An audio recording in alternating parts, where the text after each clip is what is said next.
3 araw lang po tayong pinagbigyan ng panahon na nagkaroon po ng talagang nga pong pinaramdam na summer na.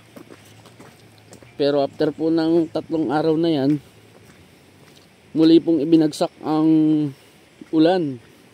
Ito nga po at maambon dito po sa Quezon. Mabuti na lang po ay natapos na yung ating pagtatambak dito po sa area. At kung sakali nga po ito pong ating dinadaanan na ito ay muli pang pwede pang buhusan ng ilang bagsak na truck na may buhangin at graba, o pwede pa yung dagdagan.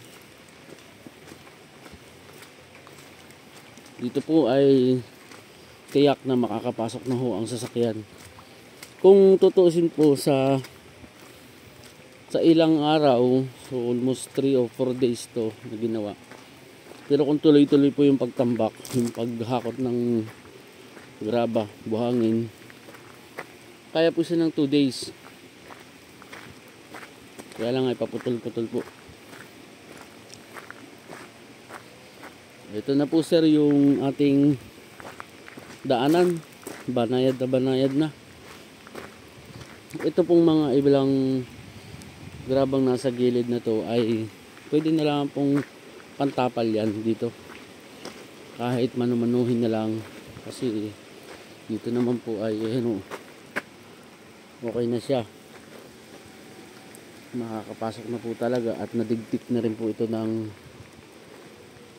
loader. Yan, banayad na po yan at makakapasok na po talaga ang ating 4 wheels. Sa part po na to mas marami na itambak. Yan. So ilan lang po ito na ito po medyo makapal ang pagkakalagay po dito sa area na to. Ito po yung malalim na bahagi Umabot na. Hanggang dyan lang. Okay. Dapat pala yung iba na ano rin dito, no? Ito makapal dito, no? Oo, ito yung kasi para maipabanto doon. Umano-manuhin na lang ng ano? Ha? Yung magpapadala na isang pantambak doon sa kuwan, ipapadami na natin, ipapabawasan natin ang konti. Okay. Dito makapal pa dito eh. Pero pag binawasan kasi ito, ganda na ng pagkakaano yun.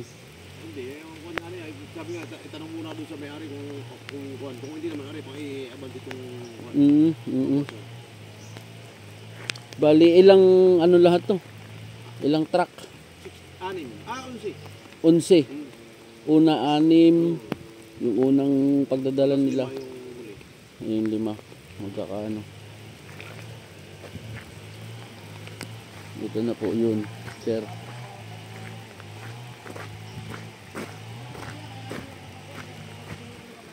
Ha? May bato? Utang ba yung bato pagka pinapalis ko pa ng kuwan? Yung sinasabi ko sa iyo nung nakaraan na kung yung lugar na to, may batong malaki dito eh. Ito yung hinahabol nila eh. Yan ang bato sana, ituturo ka, hindi na kayang paggalawin.